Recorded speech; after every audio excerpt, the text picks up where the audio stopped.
गाइए। जय हो भारत माता की।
जपते हरि नाम की माला।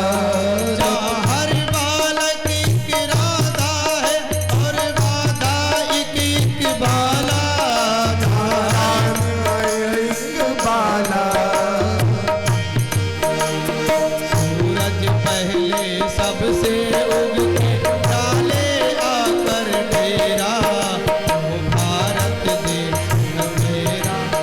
जहाँ सूरज सबसे पहले आकर डाले अपना डेरा। वो भारत देश है मेरा, वो भारत देश है मेरा। यहाँ डाल डाल पर सोने की चिड़िया करती है बसेरा। वो भारत देश है मेरा, वो भारत देश है मेरा। जय भारती जय भारती जय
देश है मेरा, वो भारत देश है मेरा।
प्रियव्रत जी महाराज के पुत्र हुए अग्निद्र, उनके हुए नाभि, उनके हुए ऋषभदेव जी।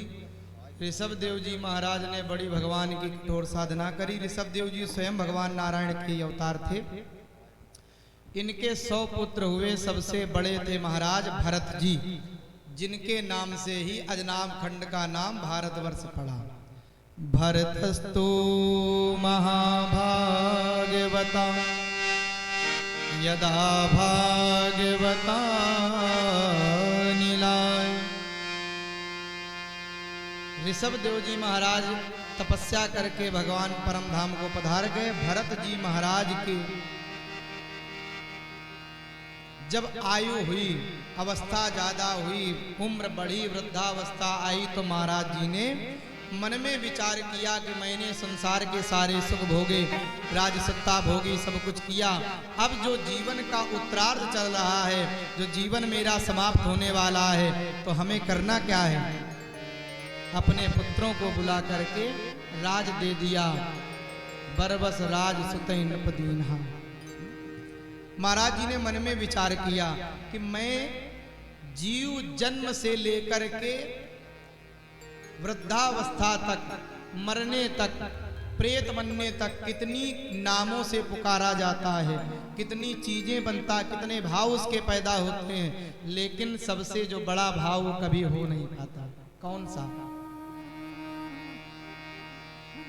होरल कहायो जहोरल कहायो, लाला कहायो पुनि दूल्हो कहा, पिता कहायो बड़ो पिता कहायो, बाबा कहायो तहु बाज नहीं आयो रे। जन्म से लेकर के हम लोग क्या क्या कहेंगे, जरा विचार करें। होरल माने जब बालक वो जीव माँ के गर्भ में होता तो उसे होरल कहते हैं। होरल कहायो, जब बालक का जन्म होता तो उसे शिशु कहते हैं, बालक कहते हैं, छोटा सा। जहोरल, जहोरल कहायो, और बड़ा हुआ लाला कहायो, लाला बेटा, बउआ, जो भी नाम से पुकारे गए। बड़े हुए, जवान हुए तो विवाह हुआ, दूल्हा बन के गए, पगड़ी लगा के घोड़ी पे बैठ के, बड़े खुश हुए। दूल्हो कहायो, दूल्हा बन गए। विवाह के बाद संतान हुई, पुत्र हुए, पिता कहायो, पिता बन गए, पापा पापा कहे गए, बड़े प्रसन्न हुए। छोटे भाई का विवाह हुआ, उनके बेटे हुए तो बड़े पिता कहे और ज्यादा खुश हुए, ताऊ जी बड़े पिता कहे गए। और बेटों का विवाह हुआ, उनके बच्चे हुए तो क्या बन गए, बाबा। बाबा कहायो तहु बाज नहीं आयो रे। जब बेटे का बेटा आकर के गोदी में बैठता है और बेटी का बेटा आकर के गोदी में बैठता है, और एक बेटा बाबा की दाढ़ी पकड़ के हिलाता है, बाबा बाबा, और एक बेटा बाबा के बाल पकड़ के हिलाता है, नाना नाना। तो वो जो जीव है जो बाबा बन चुका है, छोटा से होकर के बड़ा हुआ, पिता बना, बड़े पिता बने, बाबा बन गए। और जब आकर के बेटा हिलाता है, कहता है बाबा, माने वो समझाना चाहता है, कहना चाहता है। बाबा तो खुश होते हैं कि हमें बाबा कह के प्रेम कर रहा है, प्रेम नहीं कर रहा, वो समझा रहा है कि अब आपकी उम्र बाबा बनने की हो गई है। सब ये परिवार घर छोड़ो, पिताजी के सब सौंपे, जंगल में जाके बाबा बन जाओ। तो मन में विचार करता है बाबा बन जाए, लेकिन तब तक जो बेटी का बेटा है वो बाल पकड़ के हिलाता है, नाना नाना। तो फिर विचार बदल जाता, ना अभी बाबा बनने की उम्र नहीं। बाबा कहायो तहु बाज नहीं आयो रे।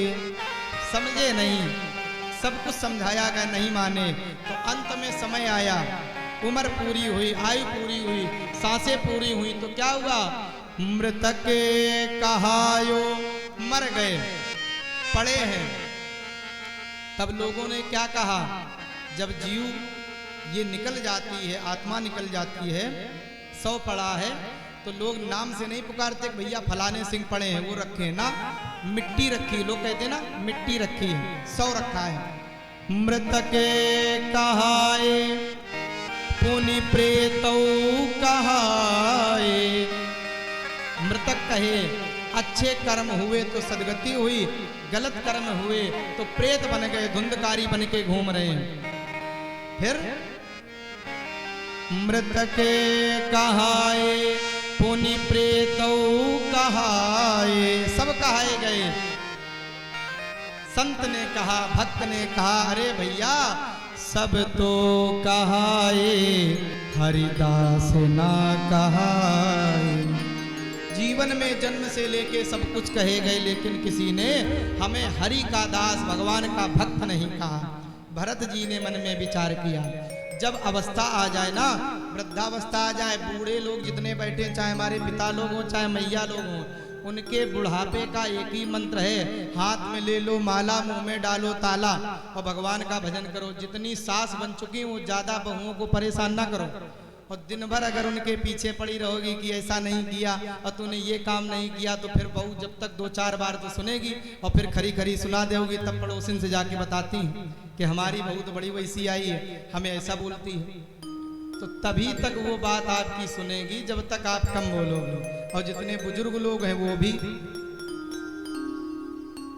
लेकिन होता नहीं ऐसा, उल्टा होता है। एक घर में एक पिताजी के 4 बेटे थे, चारों का बढ़िया सुंदर व्यापार था। पिताजी का, दादाजी का मोह अपने परिवार में, व्यापार में इतना ज्यादा लगा हुआ था, रोज अपने बेटों को बुलाएं और चारों बेटों से हिसाब ले, बड़े वाले इधर आओ, आज तुमने दुकान में कितना व्यापार हुआ, कितना पैसा आया, कितना माल बिका, क्या सब बताओ। बच्चे बड़े परेशान, तुम बताओ तुम्हारा कैसा रहा, तुम बताओ। बच्चों ने समझाया, पिताजी अब आपकी उम्र ये सब व्यापार और पैसे के चक्कर में पड़ने वाली नहीं है, अब आप केवल बढ़िया भोजन करो और भजन करो, ज्यादा से ज्यादा भक्ति करो, कथा सुनो, ये सब चक्कर में ना पड़ो, हम सब संभाल लेंगे। पिताजी ना माने, बहुत समझाया बेटों ने, रोज वही क्रिया। एक दिन चारों बच्चों ने विचार किया कि ऐसे नहीं मानेंगे, ऐसे इनकी बुद्धि ठीक नहीं होगी, क्या करें।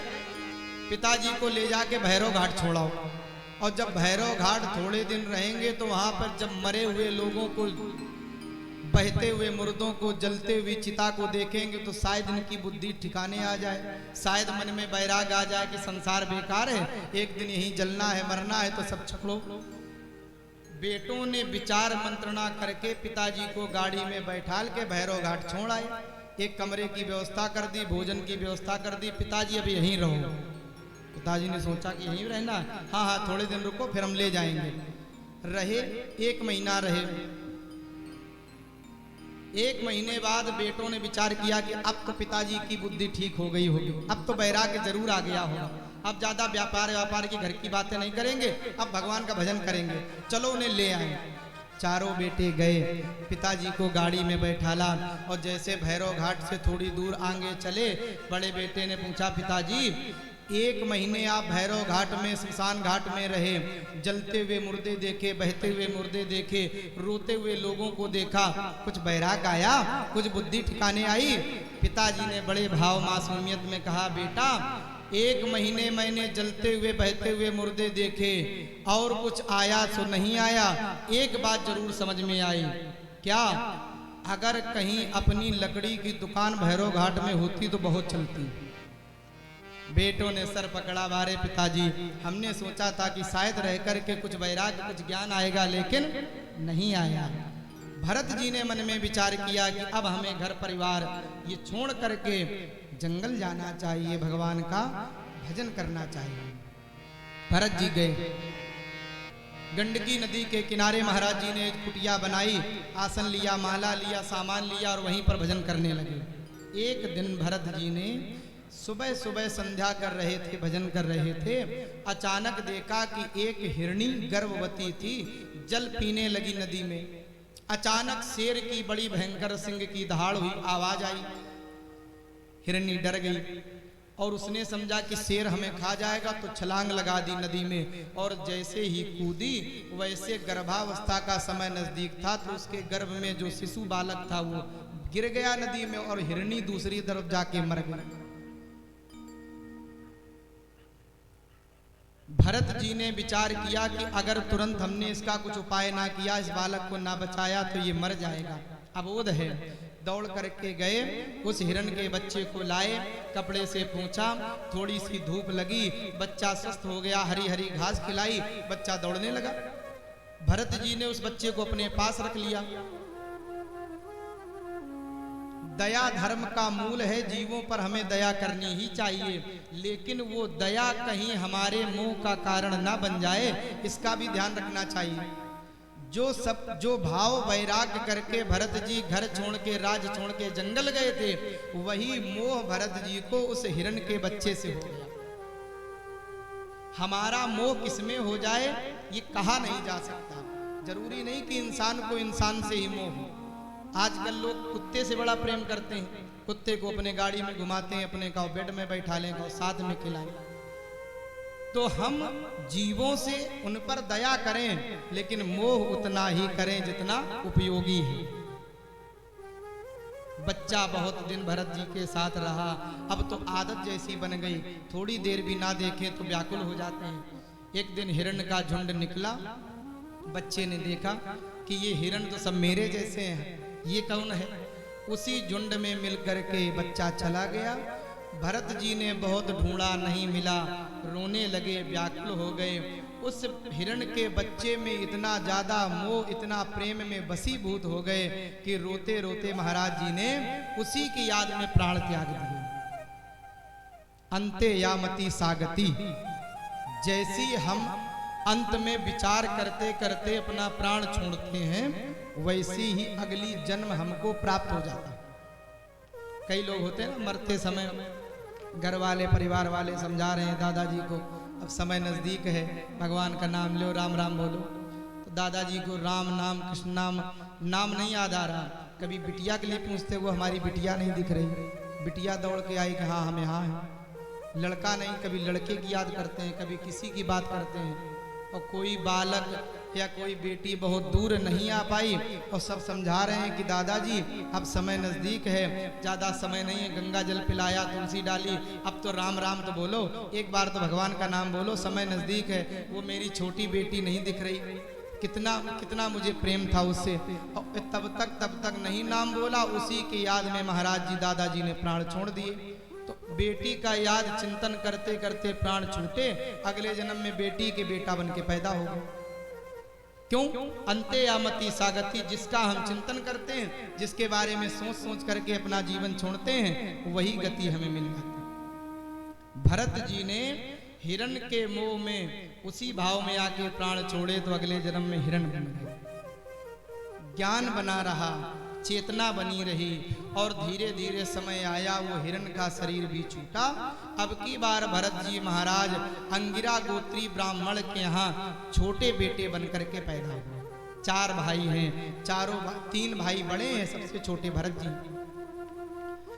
सारी बुद्धि, क्योंकि भगवान का भजन किया है, तपस्या की, तो बुद्धि बिल्कुल शुद्ध है। सब जान रहे हैं कि मैं पहले क्या था, बहुत बड़ा राजा था, घर छोड़ के जंगल गया, हिरण के मुंह में फंस करके जीवन छूट गया, हिरण बना। अब की बार आके मैं फिर से ब्राह्मण कुल में पैदा हुआ, अब नहीं संसार के चक्कर में पड़ूंगा। भरत जी ने मन में संकल्प कर लिया, सोच लिया कि अगर भगवान का बनना है तो संसार वासियों के लिए पागल बन जाओ, जड़ बन जाओ। संसार में अगर हम ज्यादा बुद्धिमान बनने का प्रयास करते हैं तो फिर हम बड़े परेशान रहते हैं। और भगवान का अगर नजदीक हमें होना है, उनसे प्रेम करना है, तो संसार से दूरियां बनानी पड़ेगी। तो भरत जी जड़ बन गए, जड़ माने मूर्ख जैसा व्यवहार करने लगे। तीनों बेटे पढ़ते हैं, गुरु जी पढ़ाते हैं, गायत्री मंत्र याद कराते हैं, भरत जी को भी कराया, याद हो गया, सर हिला देते हो गए, सुनाओ, मना कर देते हैं, भूल गए। गुरु जी ने कहा बड़ा मूर्ख है, कभी कहता याद हो गया, कभी कहता भूल गया। पढ़े नहीं, कुछ नहीं पढ़ा, बड़े हुए, तीनों भाइयों के विवाह हुए, भरत जी का विवाह नहीं हुआ। पढ़े लिखों को बड़े मुश्किल में होता है, बिना पढ़े लिखे कौन करे। ऐसे रहे, 3 भाभियां आई, माता पिता का समय पूरा हो गया। अब जब माता पिता थे तो भोजन मिलता रहा। भाभियों ने देखा कि हमारे जो पति देवता हैं दिन रात काम करें, हम खूब बढ़िया गाजर का मेवा का हलवा बना बना के उन्हें खिलावें, फिर भी 1.5 हड्डी के सूखे सूखे दिखाई पड़ते हैं। और ये हमारा देवर भरत कुछ काम धंधा करता नहीं, दिन में घर में दिन भर पड़ा रहता है, 4 बार भोजन करता, खूब मोटा तगड़ा लग रहा है। तो रात में अपने पतियों को खूब समझावें, इससे भी तो कुछ काम लो, आप लोग लगे रहते हो, इतनी मेहनत मजदूरी करते हो, खेती करते हो, सब काम करते हो, कुछ इससे भी कराओ। भाइयों ने समझाया ये मूर्ख है, बुद्धि नहीं है, काम बनाएगा कम, बिगाड़ेगा ज्यादा, कुछ ऐसा काम बता दो जिसमें बिगड़ने वाला ना हो। तो एक भाई ने, बड़े वाले भाई ने भरत जी को लेकर के, गांव के थे, खेतों में ले गए। भैया भरत जी, यहाँ से अपना पानी इन खेतों तक जाना, ऐसी नाली जैसी बनानी है, यहाँ से यहाँ तक बना लोगे? थोड़ा 2-4 फावड़ा चला के बता दिया। भरत जी ने सर हिला दिया, हाँ कर लेंगे। मन में सोचा कि आज अगर हमने कर दिया तो रोज हमें काम में लगाए रहे, भजन नहीं हो पाएगा। तो भरत जी ने सर तो हिला दिया, कर लेंगे, ऐसे करना, हाँ ठीक है।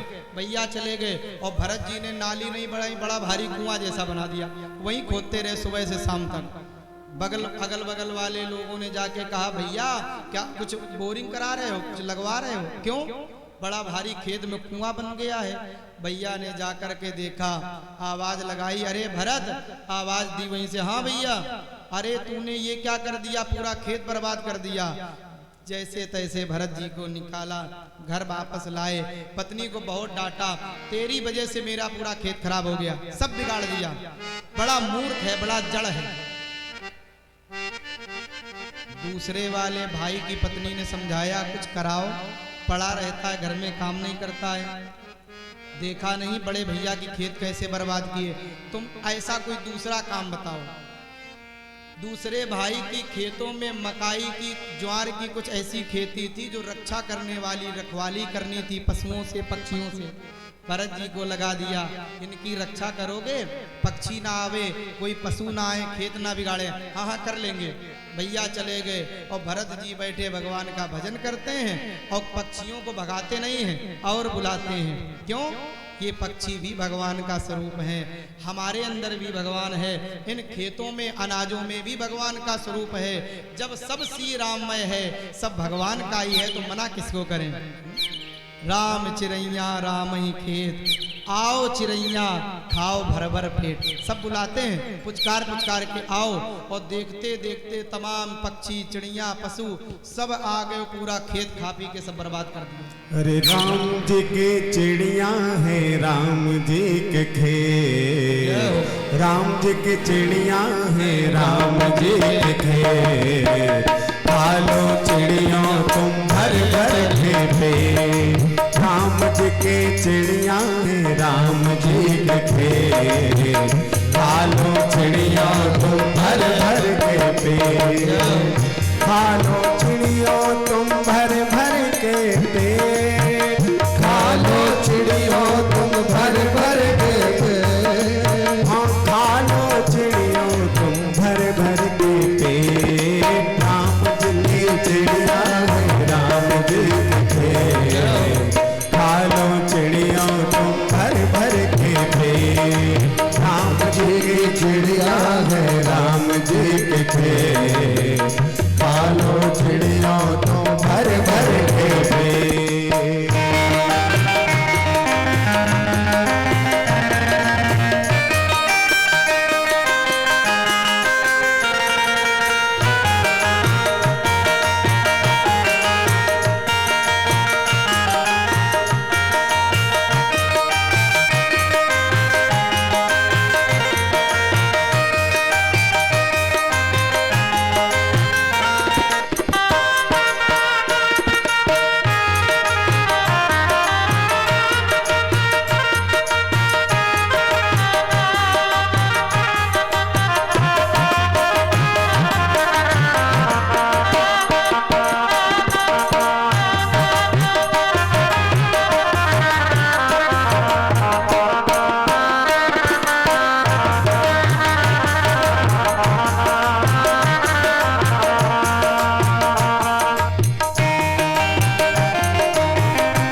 राम जी की रचना है बहुतैया ने, खा लो चिड़ियों तुम भर भर के पेट। राम जी की चिड़िया है, राम जी के खेत, खा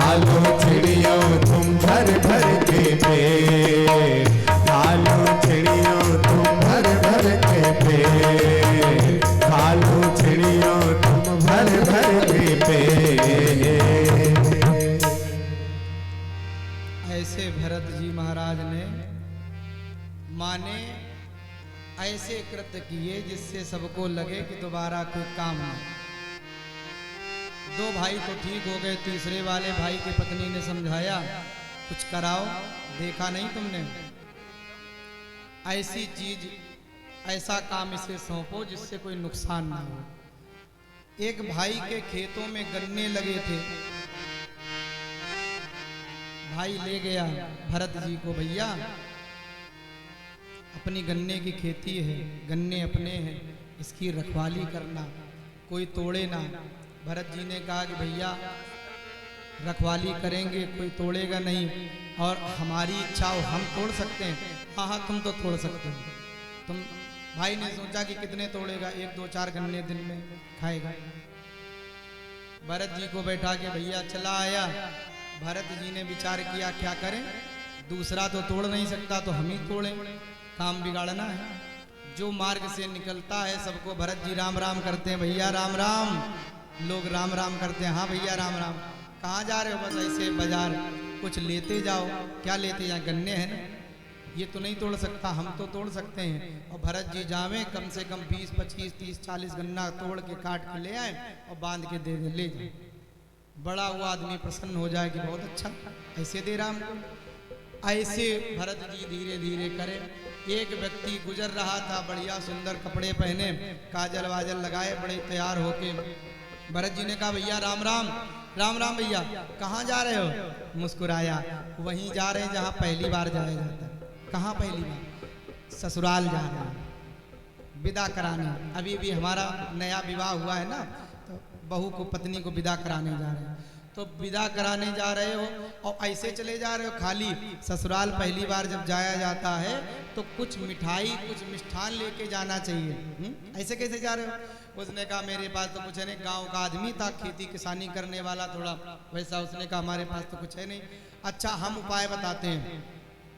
जो मिठाइयाँ बनती, लड्डू पेड़ा बर्फी रसगुल्ला, जो भी मिठाई है ना, उसकी जड़ है ये गन्ने। गन्ने से रस बनता है, रस से चीनी बनती है, गुड़ बनता है, और उसी से मिठाई बनती है। ऐसा करो तुम्हारे पास कुछ नहीं है तो ये गन्ने लेते जाओ। उसको बात बड़ी अच्छी लगी, कुछ मोटे दिमाग का था, गन्ने लेके चला गया। तमाम गन्ने काटे, गट्ठर बनाया, उसकी गाड़ी में लदवाया और वो गन्ने की गट्ठर लेके ससुराल पहुंच गया। पहली बार दामाद आया तो बड़ी सेवा हुई, सब दौड़े, साली सराज साले सब, जीजा आए, दामाद आए। और दामाद बड़े तो कुछ मोटे बुद्धि के थे, गन्ने लेके आए। सास ने पूछा कि बेटा ये गन्ने कैसे ले आए? तो उसने बड़े प्रेम से कहा वो माता जी पहली बार जब ससुराल जाया जाता है तो कुछ मिठाई ले जानी चाहिए। हमने सोचा आप लोगों को पता नहीं क्या पसंद हो, रसगुल्ला खाओ कि छेना खाओ कि पेड़ा खाओ, तो जो मिठाई की जड़ है ना वही हम ले आए हैं। अब इससे आपकी जो मर्जी हो मिठाई बना लेना, खा लेना। सास ने कहा कि बेटा बड़े तुम बुद्धिमान हो, है? ऐसे काम कर रहे हो? अच्छा चलो कोई बात नहीं। अब आ ही गए हो, रुके, बड़ी सेवा हुई। अब दामाद जब पहली बार ससुराल जाता तो कुछ विशेष खातिरदारी सेवा होती है। बढ़िया भोजन बना और जो पत्नी थी वो चौके में बैठ के भोजन बना रही थी। पहली बार आए थे तो जो बढ़िया तमाम व्यंजन बनाए और पूड़ी बिल्कुल छोटी छोटी जैसी माताएं बनाती हैं, पूजा वूजा में ले जाते हैं। थाली आई, इसने देखा, इसने सोचा कि पूरे दिन के चले, सुबह से गांव से चले तब तो शाम को पहुंच पाए, थक गए, भूखे हैं। और मेरी पत्नी तो जानती है 2-4-5 दिन तो रह भी चुकी है और इसे मालूम है कि मेरी भूख कितनी है, कितना भोजन हम करते हैं, और फिर भी इतनी छोटी छोटी इसने पूड़ी दे दी। कोई बात नहीं, तो इसने क्या किया, एक पूड़ी एक बार में उठाए और ऐसे सब्जी दाल लगाए और खा जाए। तो जितने लोग खड़े थे, जो साली साले सराज सब लोग, सब हंसे कि जीजा भाई बड़े भूखे लग रहे हैं, एक पूड़ी एक ही बार में खा रहे हैं। पत्नी ने देखा तो उसको थोड़ा संकोच लगी, शर्म लगी कि ऐसे कार्य कर रहा, मेरी बेइज्जती करा देगा, बिल्कुल मोटे बुद्धि का है। तो पत्नी ने क्या किया, कुछ उपाय करें इसको, मेरी तरफ देखे तो समझा दें। तो उस पत्नी ने चौके में ही कुछ बर्तन की आवाज करी, कुछ खटपट करी, और जैसे उधर आवाज हुई तो उधर ही देखा तो उसने इशारा किया कि अरे महाराज एक के दो तो करो, कम से कम एक पूड़ी के 2 टुकड़े तो करो, 2 बार में खाओ।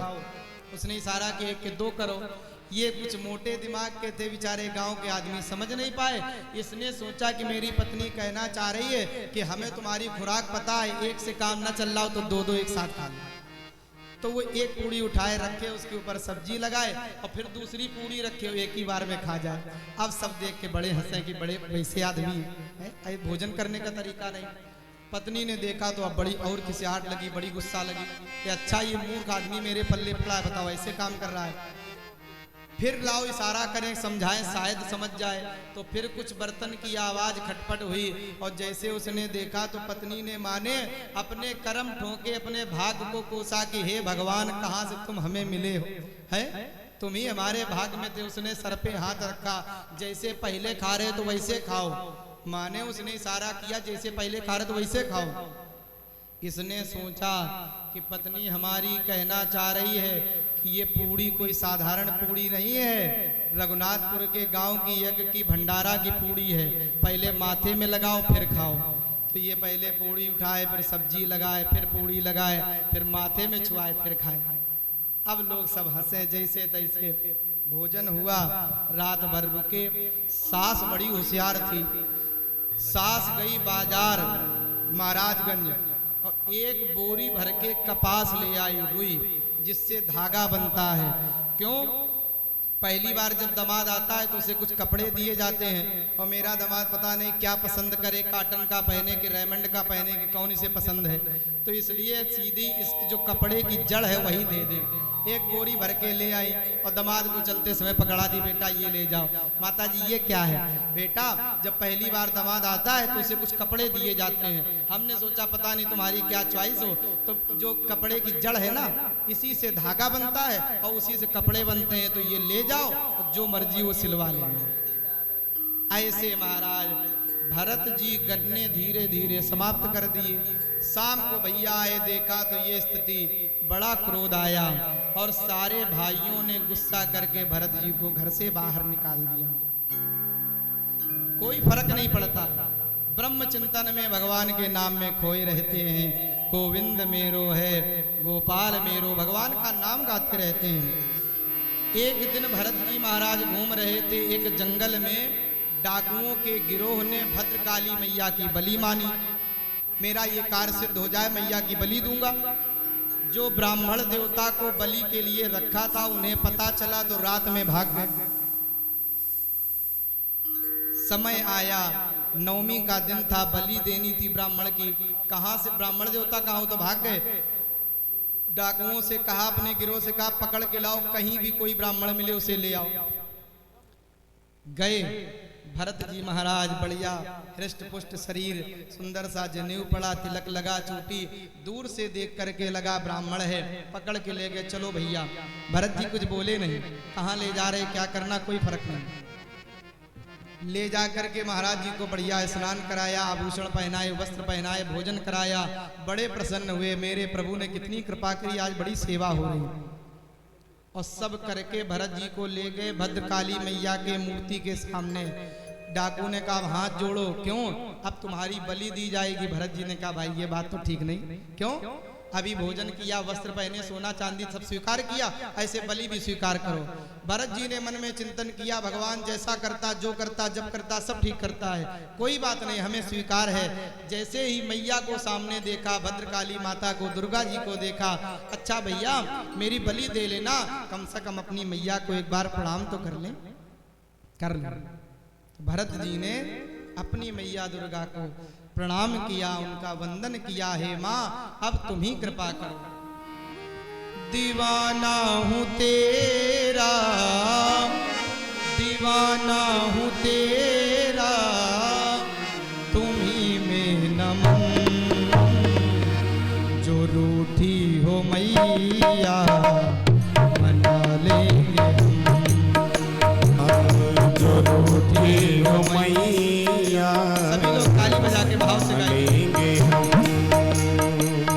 जो रूठी हो मैया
ये तुम्हारा।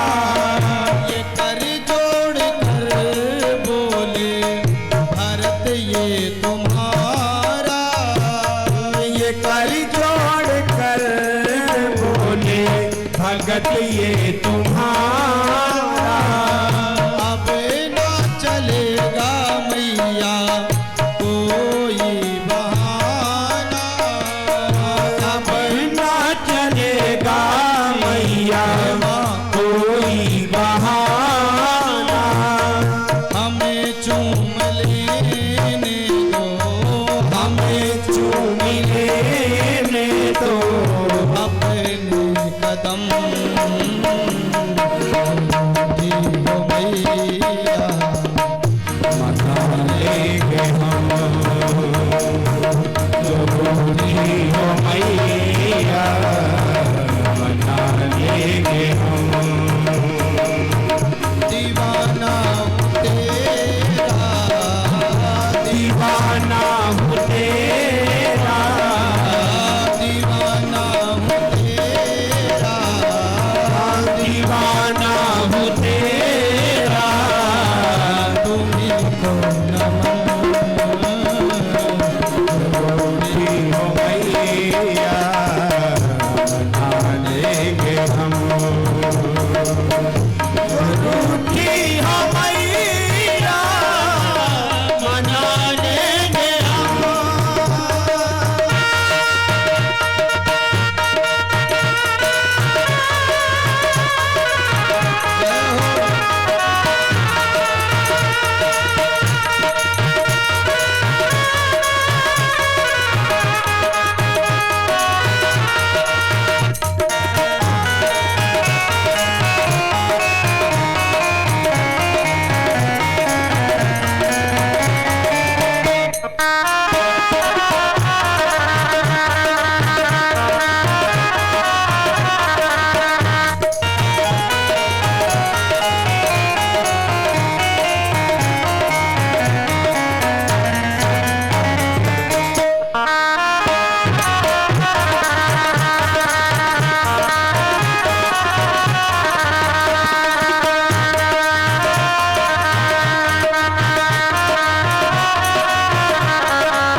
ये सृष्टि है तेरी माँ, है तेरा सहारा।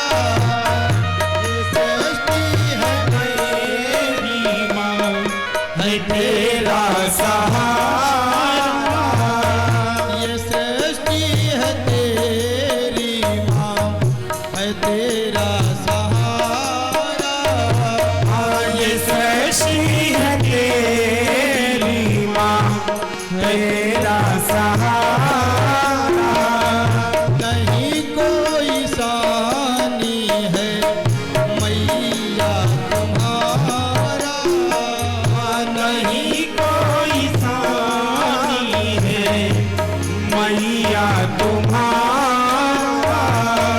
ये गुणगान करते, ये गुणगान करते ये गुणगान करते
भरत जी ने स्तुति करी। भद्रकाली मैया ने देखा एक ब्रह्म ज्ञानी हमारे चरणों में सर झुकाए बैठा है और ये सारे अज्ञानी उसका सर काटना चाहते हैं। तो मैया ने भरत जी की स्तुति को सुना, प्रार्थना को सुना, तो विनय प्रेम बस भई भवानी खसी महल मूरत मुस्का। भद्रकाली मैया प्रकट हो गई, मूर्ति से आवाज आई और मैया ने प्रकट होकर के हाथ में तलवार खप्पर लेकर के जितने भी डाकू थे, दैत्य थे, सबका वध कर दिया। भरत जी ने देखा सारा नजारा बदला है, मैया को प्रणाम किया, जान गए मैया ने कृपा कर दी। भरत जी वापस आए, भाइयों ने भाभियों ने जितना धन था सोना था सब छुटा लिया। फिर भरत जी आराम से घूमने लगे। एक बार सिंधु सौवीर देश के राजा रहूगढ़ पालकी में बैठ करके जा रहे थे। एक कहार बीमार पड़ गया, भरत जी को कहार बना के लगाया, आगे चले, पालकी हिली डुली, चरण आगे रखते हैं। रहूगढ़ ने अपशब्द कहे, चिकित्सा दंड पाणिना, अभी तुम्हारी ऐसी चिकित्सा करूंगा जैसे धर्मराज अपने पापियों की करते, जीवों की करते हैं। भरत जी ने कहा कि भाई राजा साहब, चिकित्सा किनकी करेंगे, दंड किसे देंगे, शरीर को या आत्मा को? रहूगढ़ ने देखा कि बड़ा ज्ञानी है, नीचे उतर आए, हाथ जोड़ करके खड़े हो गए। संसार में मैं किसी से नहीं डरता, न कृच्छ शूलात् यमस् दंडात्, ना मैं भगवान शिव के त्रिशूल से डरता हूँ, न इंद्र के वज्र से डरता हूँ, न धर्म के यमराज के पास से डरता हूँ, संसार में किसी से नहीं डरता। भरत जी ने कहा तो फिर हाथ जोड़े क्यों खड़े हो? महाराज, केवल मैं अगर डरता हूं तो केवल ब्राह्मणों से, अगर ब्राह्मण कुपित हो जाते हैं तो केवल उसका ही नहीं जो अपराधी है, पूरे कुल का विनाश कर देते हैं। भरत जी ने कहा है हम भी ब्राह्मण लेकिन खतरनाक वाले नहीं हैं, कोई बात हो तो मन में बताओ। आपने कहा कि दंड आत्मा को देंगे कि शरीर को? आप बताइए, जब शरीर को कष्ट होगा, शरीर को दुख होगा, तो शरीर के अंदर जो मन है, मन को दुख होगा, जो इंद्रियां हैं, इंद्रियों को भी तकलीफ होगी, और जब मन को, इंद्रियों को कष्ट होगा तो जो आत्मा है उसको भी तो दुख होगा।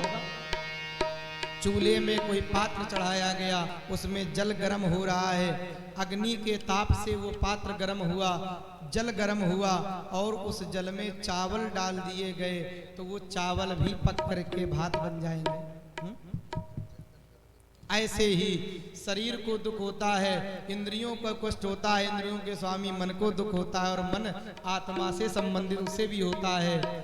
भरत जी हंसने लगे। अको विदा को विदवादवा नाम, है तो बड़ा अज्ञानी मूर्ख, लेकिन बातें बड़ी बुद्धिमानों जैसी, बड़ी विद्वानों जैसी कर रहा है। बहुत ज्ञान दिया भरत जी ने, भवाटवी का वर्णन किया, ये संसार भव सागर है और इस संसार सागर से पार करने वाले कोई सदगुरु हैं।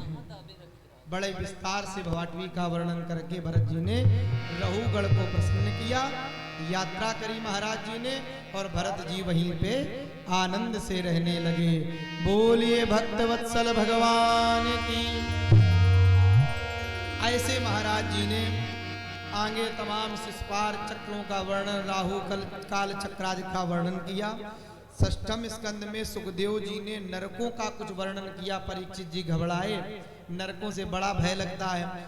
सुखदेव जी ने कहा कि भय की कोई बात नहीं, हम सब संसार वासियों ने, जीवों ने मनुष्य शरीर पा करके कभी सत्कर्म रूपी साबुन से अपने पापों को धोने का प्रयास नहीं किया, तो बाद में धर्मराज की सभा में जा करके हमारी अच्छी सी धुलाई होती है। जो जैसे कर्म करता वैसे उसे फल मिलता है। अजामिल का चरित्र सुना करके नाम की महिमा बताई। कान कुब्जे द्विजा कश्चिद दासी पति अजामिला, नामना नष्ट सदा चारो दास्या संसर्ग दूषिता। कानकुब्ज माने कन्नौज के नगर में एक अजामिल नाम का ब्राह्मण, बड़ा माता पिता भगवान गुरु का सबका भक्त था। एक बार जंगल जा रहे थे महाराज जी। एक व्यक्ति को, पुरुष को स्त्री के साथ आव भाव करते देखा तो आंखों से काम प्रवेश कर गया। संसार में आंखों से, कानों से, मुख से जो हमारी इंद्रियां हैं ना, इनसे ही तमाम प्रकार के विकार हमारे मन में जाते हैं। तो हमें बड़ी सावधान रहने की जरूरत है। ऐसी चीजें ना देखें जिसमें हमारा मन बिगड़े, ऐसी बातें ना सुने जिसमें मेरा मन भाव खराब हो। सुनना है तो भगवान की कथा भजन नाम सुने, देखना है दर्शन करना तो भगवान के मंदिर में विग्रह का दर्शन करें। देखना इंद्रियों के न घोड़े भगे, इंद्रिय रूपी जो घोड़े हैं इन्हें हमें पकड़ के संभाल के बहुत सावधानी से चलाना है। देखना इंद्रियों के न घोड़े भगे, रात दिन इन पे संयम के कोड़े पड़े। कैसे? अपने मन को सुमार्ग बनाते चलो, अपने मन को सुमार्ग बनाते चलो। कृष्ण गोविंद गोपाल गाते चलो, कृष्ण गोविंद गोपाल गाते चलो। ऐसे जीवन जीना है। अजामिल के मन में काम प्रवेश कर गया, पत्नी को घर से निकाल दिया, वैश्या को घर में रखा। एक एक करके 9 संतानें हुई। संतों की कृपा से संत पधारे। अब की बार जो स्त्री के गर्भ में बालक है, संतों के कहने से नारायण नाम रख दिया। छोटा बेटा है, हर समय नारायण, बेटा नारायण कहा हो, हर बार नारायण को पुकारते हैं। समय पूरा हुआ, यम के दूत आए और जैसे फांसी लगा के घसीटने लगे, छटपटाने लगा, अब प्राण निकलने वाले हैं।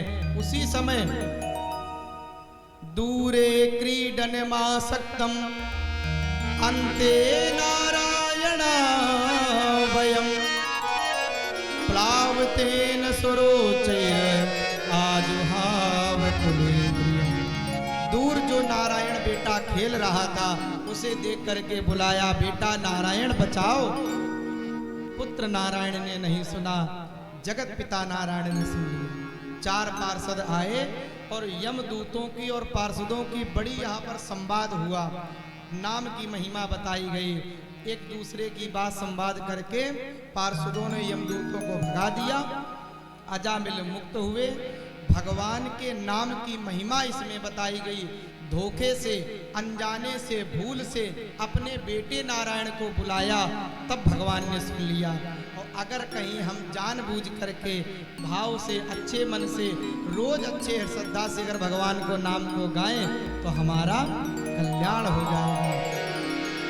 भाव को भाव, अरे भाव को भाव, अनख आलस हो, नाम जपत मंगल दिसि दस हो। भाव को भाव, अनख आलस हो, नाम जपत मंगल दिसि दस हो। भाव को भाव, अनख आलस हो, नाम जपत मंगल दिसि दस हो।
महाराज ने बताया कि जो लोग निरंतर भगवान की कथा से जुड़े रहते हैं, नाम लेते हैं, उनके पास ना जाना।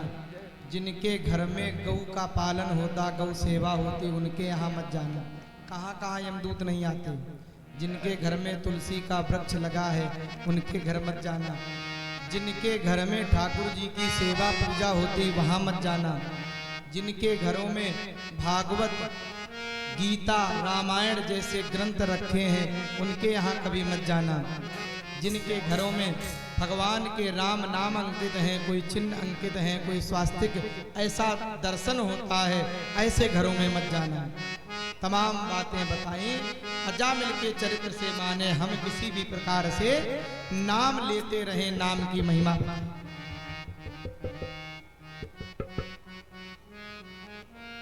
सप्तम स्कंद में महाराज जी ने एक बार देवताओं के भूल से बृहस्पति, देवगुरु बृहस्पति का अपमान हो गया, थोड़ी सी भूल हो गई, गुरु जी नाराज हो गए। देवताओं ने सोचा अब क्या करें। तुष्टा के बेटा विश्वरूप को अपना गुरु आचार्य बना करके यज्ञ कराया। विश्वरूप ने, जो उनकी माता पिता तो ऋषि थे, ब्राह्मण थे, लेकिन जो माता थी वो दैत्य कुल की थी। तो जब आहुति करते, हवन करते, यज्ञ करते, तो कुछ आहुति अपनी मातृ पक्ष के लिए डाल देते। देवराज इंद्र ने मना किया, नहीं माने, क्रोध में आके सर काट दिया। ब्रह्म हत्या का दोष लग गया। सारे संसार में भागे भागे घूमे। 4 लोगों ने ब्रह्म हत्या को 4 भागों में बांटा। धरती ने, जल ने, पेड़ों ने और हमारी माताओं ने 4 भागों में विभक्त किया, एक एक वरदान दिया। त्वष्टा ने यज्ञ करके वृत्तासुर नाम के एक बड़े भारी दैत्य को प्रकट किया। जाओ, जो तुम्हारे भाई का हत्यारा है, जो अपराधी, उसका वध कर दो। वृत्तासुर ने आकर के देवराज इंद्र से युद्ध किया। बड़ा घनघोर युद्ध हुआ।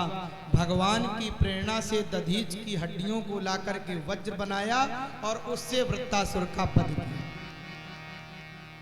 अंतिम समय वृत्तासुर मरते समय भगवान की स्तुति, वंदना, प्रार्थना करके भगवान के धाम को प्राप्त हो जाता है। पूर्व जन्म का चित्रकेतु नाम का गंधर्व है, मैया पार्वती ने श्राप दे दिया तो दैत्य बन गया। ऐसी तमाम कथाओं का वर्णन किया। परीक्षित जी ने प्रश्न किया कि महाराज जी, जो हिरण्याक्ष नाम का एक दैत्य था, भगवान ने वाराह बन करके उसका उद्धार किया। उसका भाई जो हिरण्यकश्यपु था, उसका क्या हुआ? याद आ गई। हाँ, हिरण्याक्ष का जब वध हुआ, हिरण्यकश्यपु घर में आया, सबको, घर में पत्नी को, माता को, बच्चों, सबको समझाया, चिंता ना करो, जो मेरे भाई का हत्यारा उस विष्णु से, नारायण से मैं बदला लूंगा। और हिरण्यकश्यपु अपनी पत्नी कयाधु को समझा करके महेंद्राचल पर्वत पे तपस्या करने गया। ओम ब्रह्मणे नमः, ओम ब्रह्मणे नमः, ओम ब्रह्मणे नमः। जैसे ब्रह्मा जी की तपस्या में मन लगाया, ध्यान लगाया, तपस्या करी, वैसे बृहस्पति ने तोते का रूप बना करके आए और पास में झाड़ी में बैठ के नारायण नारायण नारायण ऐसे बोलने लगी। और जैसे कानों में नारायण नारायण की आवाज आई तो इसका मन भटक गया। मेरे शत्रु का कौन नाम ले रहा है? तपस्या नहीं करूंगा, मुहूर्त ठीक नहीं है। वापस आ गया। पत्नी ने देखा, अभी अभी तो गए, इतनी जल्दी वापस? तपस्या हो गई, वरदान मिल गया?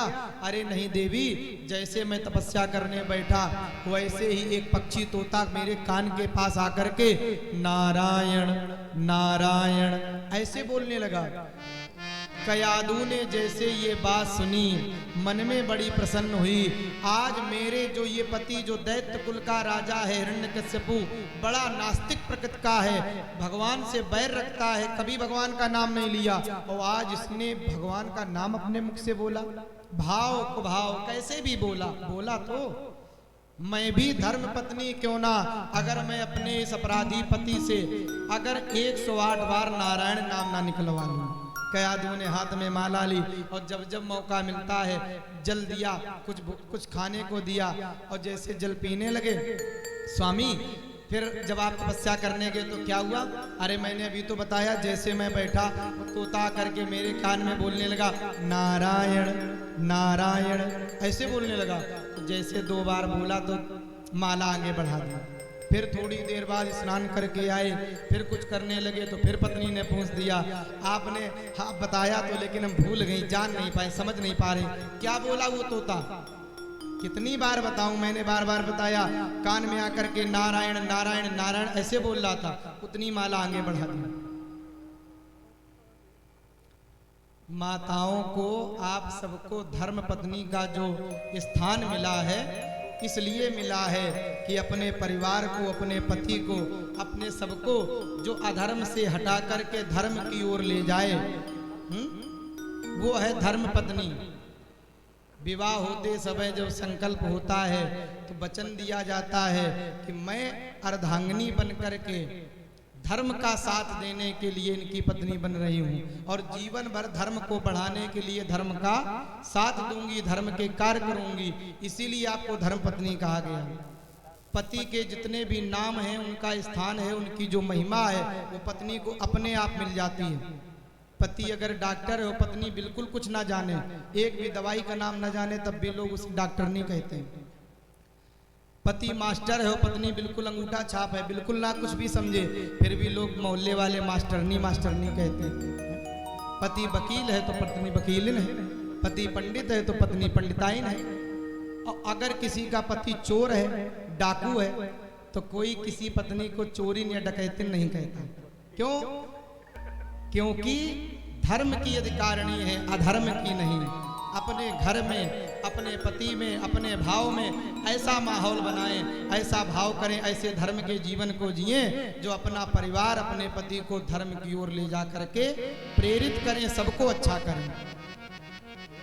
लेकिन बड़ी विषमताएं आ गई हैं, बड़ी समस्याएं आ गई हैं। आजकल की व्यवस्थाएं तो बड़ी काफ़ी बिगड़ी जैसी हैं। थोड़ी देर की चर्चा और 15 मिनट की। एक घर में पति पत्नी का प्रेम था और पत्नी पति की सेवा करती रहती थी कभी कभी।